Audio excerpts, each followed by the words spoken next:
Hi, thank you for watching Podiatry Practice Mastery. I appreciate you showing interest in these videos, and they're coming out weekly, and I hope you have interest in them. Underneath this video, you're going to find some other resources based on the topics we've addressed. Also, we're putting together some group sessions you might be interested in. If you want to have more information of kind of developing and being part of a podiatry community where we talk about practice management ideas, I'd love for you to join us at the next one. The information is underneath this video. Thank you so much. Hello and welcome to Healthy Living. I'm Dr. Donald Pelto, and today we have Cinda Pezza. She's from Pinnacle Practice Achievement, and she's a practice management coach for podiatrists. So welcome to the show. Thank you. So Cindy, we've been friends for a while, and I want to start out just by asking you kind of what you're excited about right now in the podiatry realm and how you're providing great benefit to the podiatrists. Well, I'm super excited that I get to do what I've always done and basically work virtually, which means that I only have to ever get dressed from the waist up and can wear my yoga pants every day. No, I'm really excited because the pandemic, although a pandemic is a pandemic, right? And it was nothing we could have ever prepared for. You know, in March, I was very worried because as a practice management consultant and coach, as practices, some were closing their doors, others were seeing very few patients a day. I thought, I'm going to be out of a job, right? Because if no one's open, no one needs me.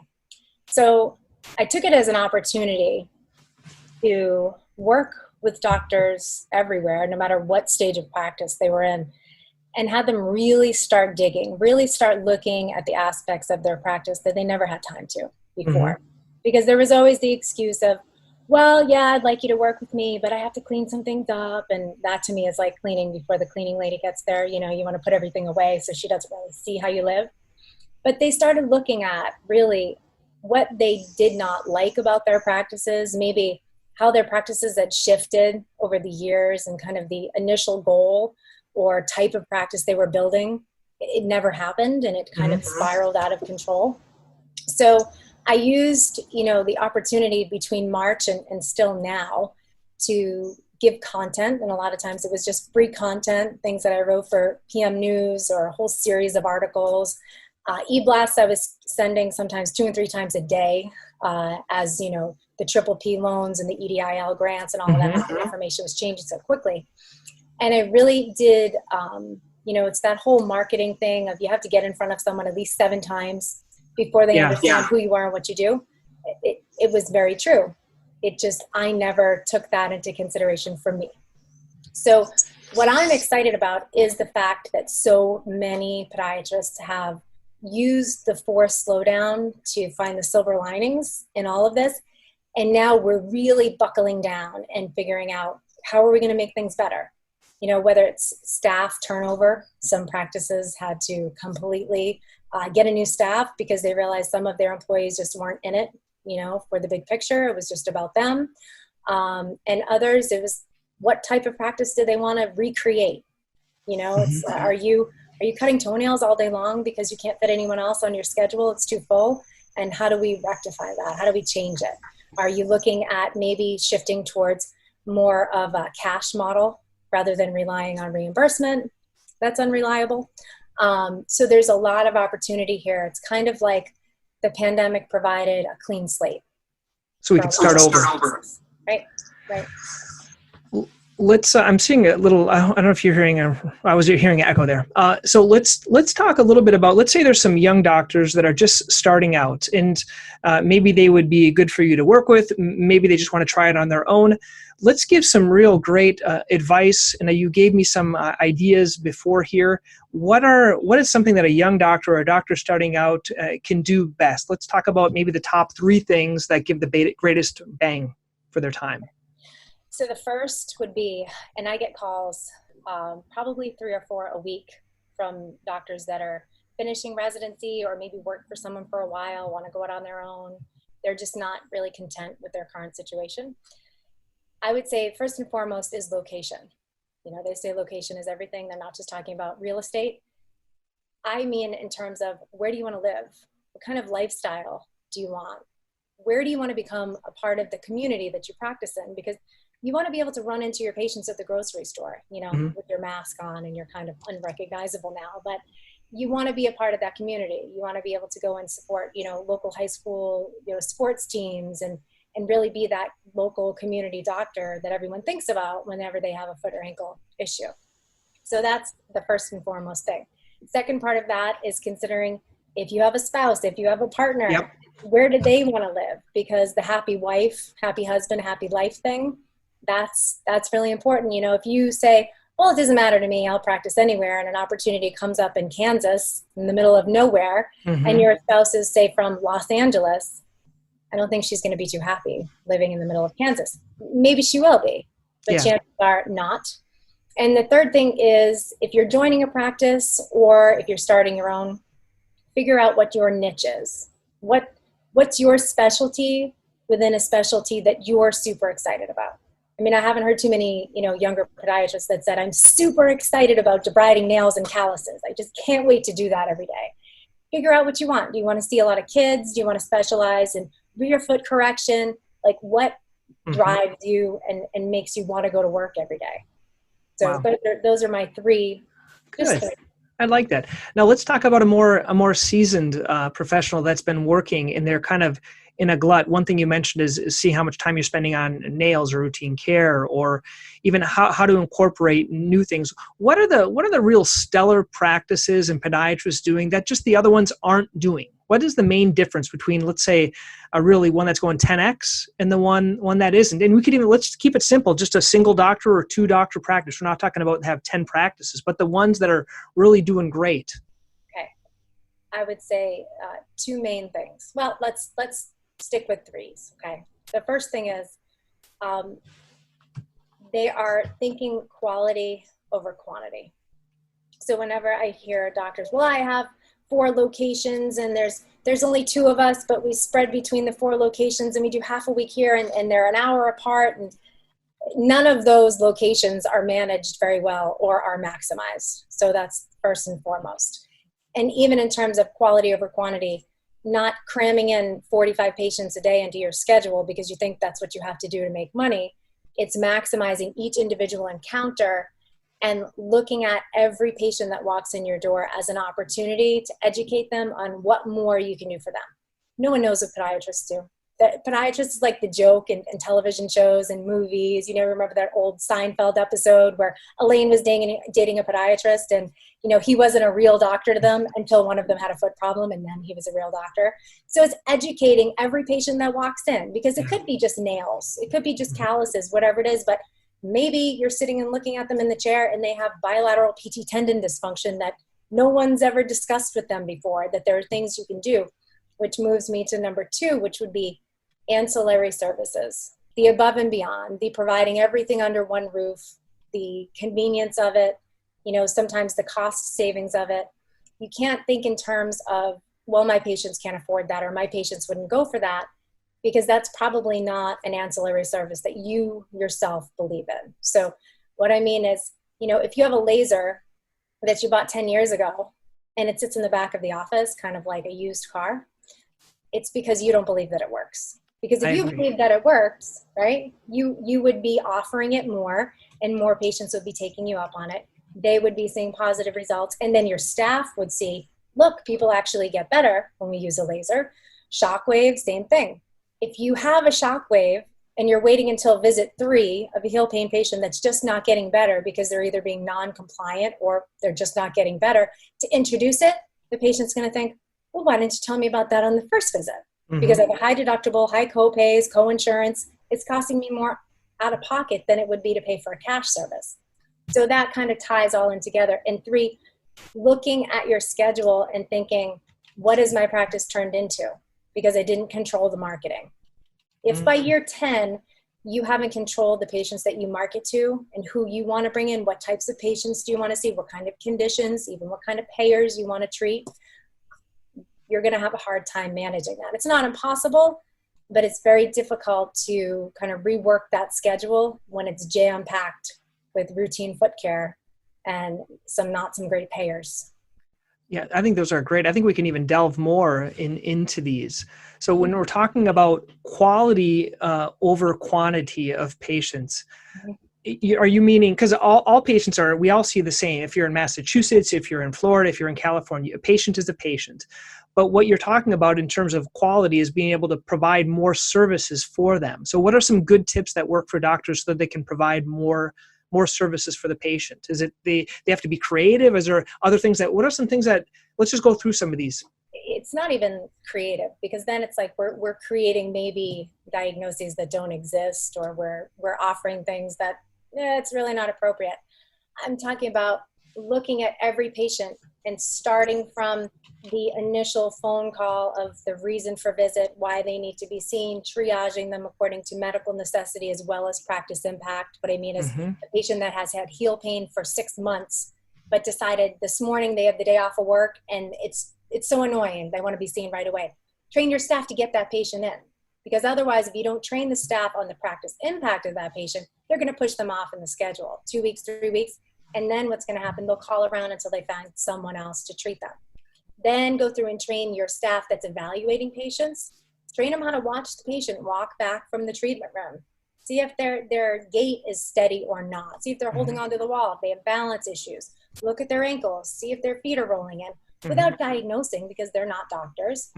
So they can tell you when the patient comes in and is positioned comfortably in the chair that this patient is here for routine foot care, but I don't know, you might want to look at her ankles, because doctors get in the room, they are just tunnel vision, just only the problem that's right in front of them.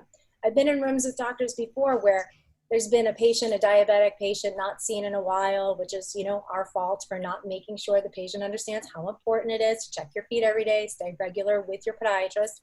For a splinter, the patient comes in, thinks they have a splinter. Well, they also have like some severe ankle deformity and general foot pain every day, something that they could be either put in a custom orthotic or a custom brace, something we could do easily for them, but they don't even think about it. So training your staff to be your eyes and your ears is super important with offering more, because when I worked in a practice every day and I evaluated patients every day, I definitely was collecting, the NL-DOCAT, nature location duration, of the reason for a visit. But I was also looking at what else can we do for you that you don't even know we can do for you. Even rolling up pant legs up to the knees. Look at the whole lower leg, look at the ankle, look at the foot. Don't just look at the ingrown toenail in front of you, or only the alleged wart, or whatever it is. I think those are great. So I think maybe a better word would be being more comprehensive. I think a lot of times we just kind of look at that one thing that we have them there, and you don't kind of look. And I think you were right what you said before. Could it be maybe because they only have 10 minutes or 15 minutes? You don't have enough time to breathe. Right. It could be that, but it's something that this patient has lived with for a long time, and we want to follow up about that. Maybe not during today's visit, maybe we talk a little bit about it. But look, if you're cutting someone's toenails, debriding, we never say cut or trim, right? If you're debriding someone's toenails, what are you going to talk about? The same thing that you've talked about for the last 10 years, or now you're going to talk about the pandemic, how crazy it is and how it's terrible to wear a mask everywhere. I mean, take that conversation somewhere else and educate the patient and put the idea in their head, because they don't know that you do that. Whatever they're appointed to see you because of, whatever their reason for visit, that's it. To the patient, that's all you treat. So you might just be the fungal nail doctor. You might be the wart doctor. You might be the ingrown doctor, but that's it. So educating them and letting them know, start talking about, do you ever have ankle pain? Do you notice that your shoes wear out quickly? And then for the follow-up reason for visit, okay, we're going to follow up about whatever the patient was there today for, but we're also going to talk about ankle problems. Now, any way to, let's say someone is just kind of really busy and they could think of that. Are there any ways that your doctors that you're helping are able to automate that, maybe with a newsletter? Or do you think that works, or campaigns or things like that? Some more sophisticated technology. Sure. Some people print them, some people email them. I mean, so, email, e-blast obviously is the more cost-effective way to go, and you're reaching a wider kind of net of patients. But it's how you do it. Patients don't care about you per se. I mean, they like you, they think you're a great guy, a great doctor, but they don't really care about you and all your diplomas on the wall. They care about people themselves. care about, everyone just cares about themselves. And what can you do to help me? So you want to present in a way that's purely educational. When I was sending out a million e-blasts, I felt like I was inundating doctors with information, but they needed it during that time to get us through the pandemic and all of the regulation changes.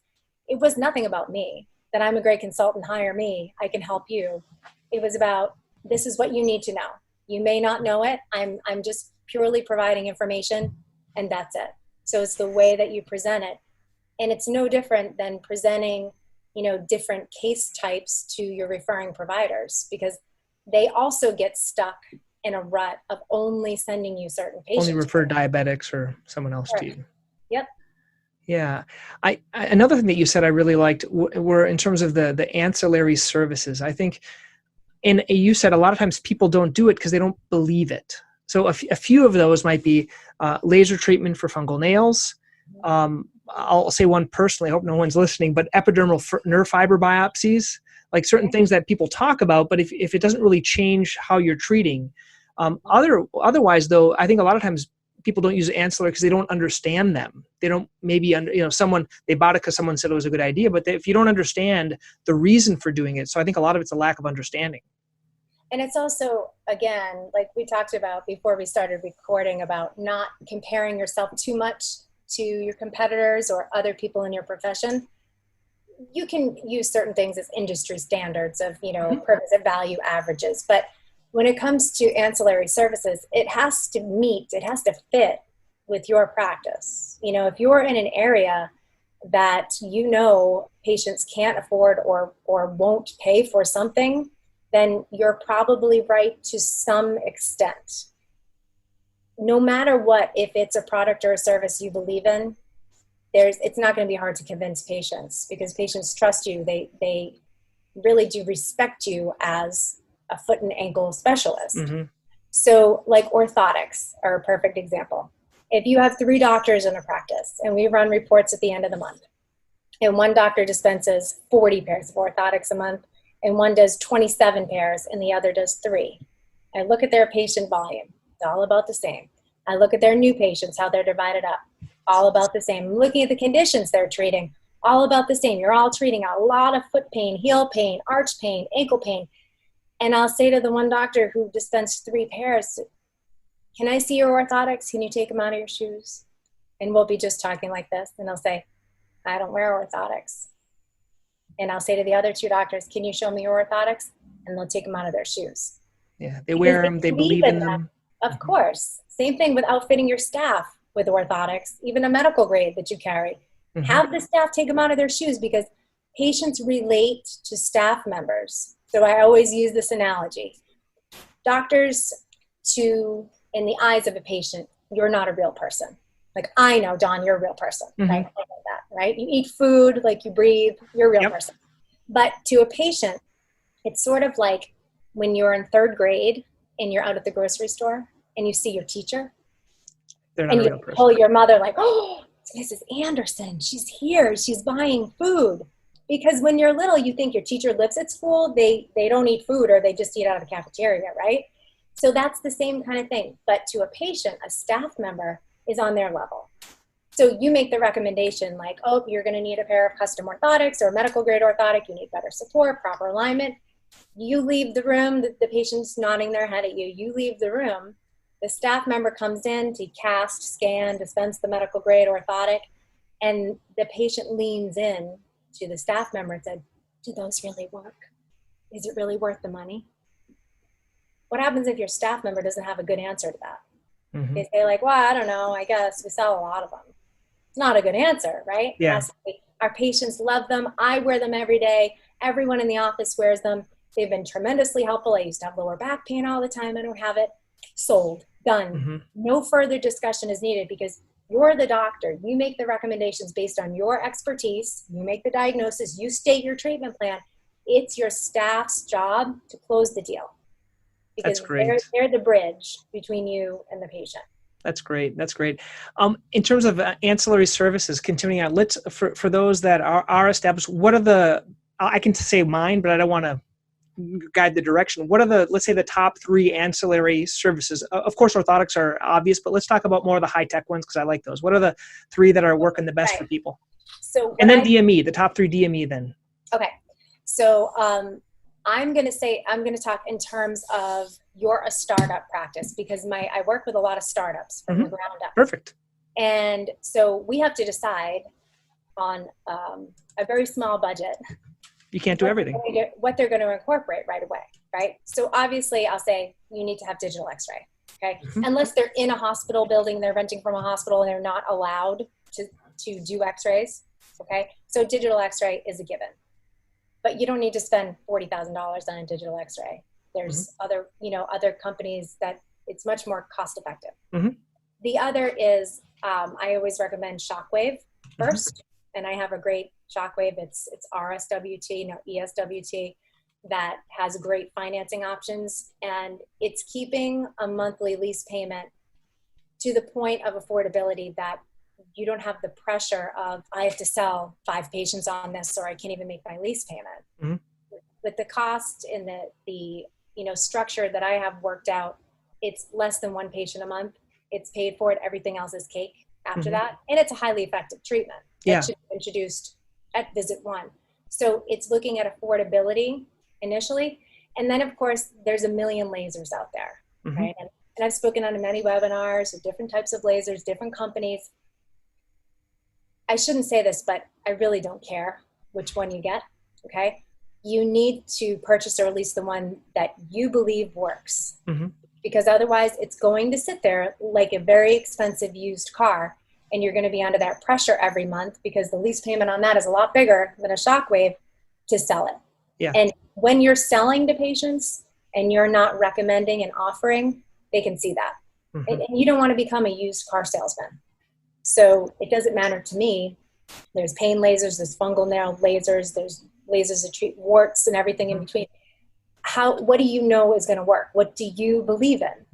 And if you don't believe in it and you just bought it because it's shiny and the sales rep really won you over and sent you some chocolates, that's not a good reason to buy it.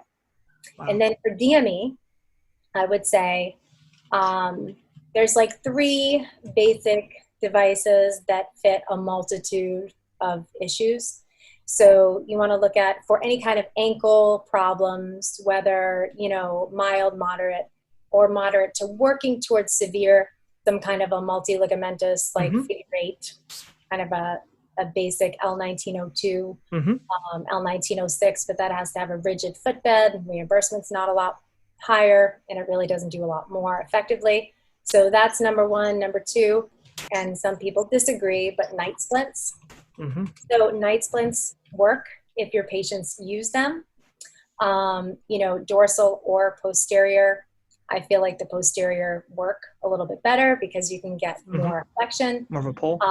Right? But you can use that for a multitude of conditions too. It's not just plantar fasciitis. It's any kind of, tightness in the calf, any kind of contracture. You need to stretch it out. And that's a passive stretch. And people are inherently lazy. And if you give them a stretching sheet and say, oh, you need to do this 3 times a day, they might do it twice a day for about a day and a half. And that's it. So night splints. And then, of course, your pneumatic walkers, which make sure that if you're dispensing a pneumatic walker, there's a reason that it's pneumatic and it, pumps up with air and it compresses because there's some kind of swelling. And we all know that everyone dispenses more pneumatic than non-pneumatic because pneumatic pays more. And if you check out DME PDAC, where it lists all the fee schedules for Medicare reimbursement for these DME items, most of them for 2020 have gone way up this year, which is great. But we still need to dispense what's medically necessary and appropriate for the condition. But if you were just going to have 3, those 3 would fit the most conditions that you treat. Perfect. Wow. Perfect. This is great. And as we kind of finish up here, I really like the comment you said about what has your practice turned into? And I think you could even say that for your own life. What has your life turned into? Now let's talk to the doctors that maybe have been around 5, 10, 15, 20 years. What is your life? What has your practice turned into? And how do you turn that around? Do you have any, we talked a little bit about books, because this is changing you. If you want to change your practice around, you can't just change your practice, you have to change you. So let's go into Cindy coach mode head. How do doctors, and who are the doctors that work with you that have been working for 15, 20 years, and they want to change their practice around? Maybe they want to have the same one person practice, but they want to up everything. What are 3 great tips that you can change your life around, not just revenue wise, but let's say lifestyle, and have just a great life? So what happens over the years, if you don't learn to be a good delegator, an effective delegator, which most of us that are functioning at a high level, they say there's that A personality, and like I have like an A+ personality. Nothing is good enough. Like no one works hard enough. No one works like me. That's how I think. And a lot of doctors have that same mentality of, well, I'll just do it myself. Let me do it myself. It's easier. Well, when you get busier and busier and there's more regulations, thrown at you every year, compliance is harder, documentation is harder. Everything is more difficult than it used to be. You cannot do everything yourself. So you need to figure out what is in my pay grade, what's really important or worth my while to do. Mm-hmm. Because if there's no one else in your practice that when the computer freezes can press Control-Alt-Delete until it resets, there's an issue. So think about everything that you had to go to podiatry school for, that you had to learn during residency. And are you doing just that, or are you doing everything else? Are you playing secretary and bookkeeper and maintenance guy? And are you doing everything that you should be outsourcing? Because if you're looking at the quality of your life, because physician burnout is this whole other topic that's very popular that I've been lecturing on for like 3 years now, because everyone gets to that tipping point and they either have to like slow down and come back down the hill a little bit and think, what is worth my while to do? And delegate out. And sometimes you throw money at it and you make it go away in order to keep your sanity. And that's like that American Express commercial, from years ago. Like that's priceless. They can't put a price tag on your sanity and your well-being. And having that balance of, maybe you used to like to go running or work out every day and your practices become so out of control that you're up till midnight doing chart notes every night and you're behind on billing. And so that part of your life, that 45 minutes to an hour that you spent every day or 4 days a week just on yourself, exercising, releasing endorphins, that goes away and you can't get that back. You can't get back into the swing of things. And to me, I work out usually 6 days a week and I make time. I carve it out in my schedule. It says in my calendar for that 1 hour, it says Cindy busy. And my administrator can't go and she can't put a call in there. She can't schedule a meeting. And whether I'm taking a class or I'm teaching a class or whatever I'm doing, that's what keeps me balanced, because we all need that stress relief. So that's super important. And realizing that this quality over quantity thing, doctors that are seeing patients 5 days a week from 8 to 5 or 8 to 6, it doesn't only stay 8 to 5 or 8 to 6. And some of them are seeing patients half a day on Saturday. So if you look at that in terms of your whole life, how much time are you actually spending not working? It's not very much. So the doctors that I've convinced, and it's taken a lot, and usually it's showing them in black and white metrics, reports month after month, year after year. What does it look like when you actually see patients less hours in a week, carve out admin time? And I don't mean go play golf time. I mean admin time where you're working on the practice rather than in it. So the whole thing with the pandemic, everybody was in a hamster wheel. And I'm too busy and I'll get to that later. And yeah, when things slow down, I always hear that from doctors. Well, when we're out of our busy season, when is that? Is there a time of year that people don't need to not be in foot pain? Because I don't think that ever happens. So the hamster wheel slowed down enough. And the brave doctors, they jumped out quick while they could, while it was slow. So when it started to pick back up again, they chose to stay out of it. And that's what I'm telling people. You were brave enough to jump out. You have to stay there. And you have to realize, because you do now more than ever, if you don't manage the practice, if you don't have a good idea of what's going on in every aspect, you're going to lose control at some point. And there's a lot of doctors out there, they're still making money. but they're making money on this kind of grand scale of so many things are falling through the cracks that if I show them how much money they're losing, in addition to the money that they're making, that would be a game changer for them, because they wouldn't have to work 5 days a week or 5.5 days a week, plus all the time they put in at home. And we ask their families, how are they at home? Well, they come home, they might have dinner with us if they make it there in time, and then they're doing chart notes all night and all weekend. So that's no fun. And I've had several doctors over the years that have called me and said, I'm making money. I guess it's fine. My quality of life is bad. Yep. And so, there's my own scope of practice has gone from kind of like this, years ago, to it's bigger and bigger every year, because the challenges that podiatrists face and doctors face in general, it keeps getting bigger. It's like compound interest of problems. Yeah. So, yeah. I think really that's a great conclusion here to our interview. And this really shows how you can provide value. And I find, certain doctors might want to go to a coaching program, a mastermind, but if those that are listening kind of would like to learn more about you to see if it would be a good fit, how can they learn more about you, Cindy?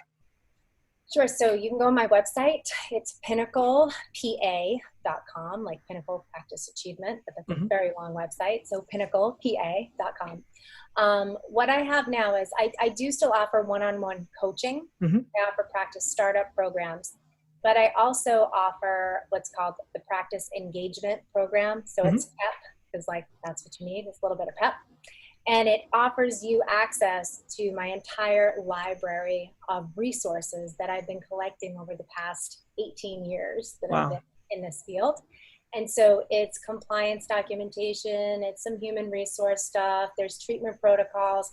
I started adding recently some staff training videos. Oh, cool. I did have staff training tools as far as lessons and quizzes and cheat sheets, but a lot of people are visual learners, and so me just talking through and showing slides has been very effective. There's some sample chart notes. There's things in there like patient forms that you haven't updated in the last 15 years, updated financial policies, practice handbooks, employee handbooks, little addendums to your handbooks like cell phone and social media policies. Yeah. Anything that I have ever created or helped anyone with over the years is in that library. You also get discounts from all my preferred vendors, which is a lot that you're probably already using but paying too much. And we do frequent webinars that you are also invited to. So it's a really affordable way that you can gain access to my stuff and to me and to my resources really affordably. That's great, Cindy. And so I'm going to put on the bottom of the video, I'll put a link to that site. And for those that are interested, if you think it'll be a good fit, I think everyone, you have to be exposed to new information. That's why we're doing this. The problem isn't what we know. The problem is what we don't know, or know that's not right, or with things we don't know. So that's why we're putting this out here. So thank you so much for your time, Cindy. I appreciate it. This was a great interview. Thank you for having me. Take care.